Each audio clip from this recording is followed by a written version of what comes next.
Corinne, bonjour. Bonjour Sandrine. Bonjour, je suis ravie de t'accueillir et de pouvoir t'interviewer. Donc merci de m'accueillir pour cette interview. Je Avec suis très plaisir. contente.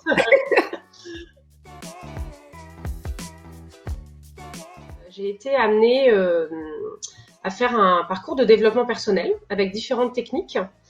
Et les techniques qui m'ont le plus parlé sont celles qu'on appelle des techniques de psychologie émotionnelle et énergétique. Ouais.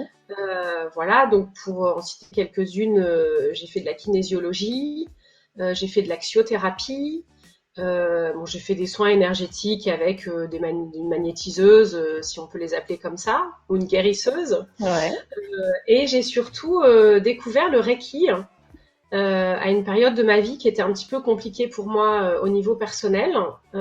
Et donc le Reiki est une méthode de soins japonais par apposition des mains sur différents endroits du corps. Et donc j'ai été formée en fait tout d'abord à cette technique avec une coach sur Paris.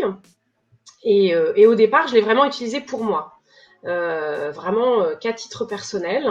Et j'ai découvert assez rapidement et avec beaucoup de bonnes surprises ses effets.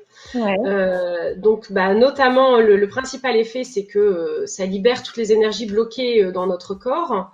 Ça remet tout en circulation. Et une fois que l'énergie circule bien, ça veut dire que nos organes sont bien alimentés également. Ouais. Euh, et du coup, notre système d'auto-guérison se remet en route naturellement. Donc, on a un regain d'énergie assez rapide. On se sent beaucoup plus relax en fait aussi Ouais. parce que c'est une très forte méthode pour relaxer les gens, Mhm. anti-stress.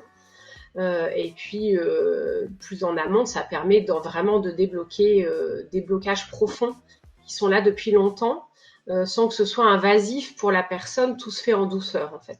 Ouais. Donc ça a vraiment été un parcours pendant 2 ans à peu près, 1 an et demi en fait, où on va dire que j'ai plutôt pratiqué sur moi et des fois quelques amis quand on me le demandait. Mais D'accord. c'était vraiment un petit accessoire pour moi dans ma boîte à outils au quotidien, on va dire. Suite au premier confinement, j'ai une de mes collègues qui a eu un grave cancer. Et suite à son cancer, elle avait toujours des douleurs en fait récurrentes que personne ne comprenait, que personne n'arrivait à soigner. Donc en discutant, elle m'a dit écoute, est-ce que tu peux m'aider Et je lui ai dit bah oui, écoute, je veux bien si tu veux. Je viens d'avoir mon niveau 2. Je peux pratiquer à distance, je ne l'ai jamais fait. Ouais. Euh, a priori, ça fonctionne, donc je veux bien essayer, si tu veux bien, être un petit peu mon sujet.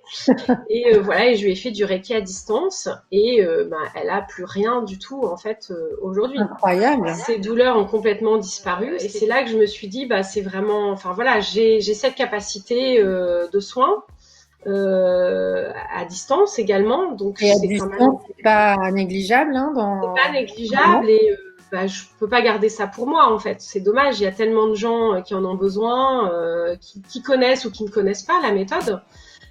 Donc voilà, du coup, j'ai commencé à pratiquer un petit peu comme ça autour de moi, donc majoritairement à distance, mais sans en faire mon activité. J'avais toujours mon activité salariée à côté. Ouais. Le Reiki, je savais que c'était un outil de ma boîte à outils. Ouais. Je savais dès le départ que je voulais pas en faire mon activité principale.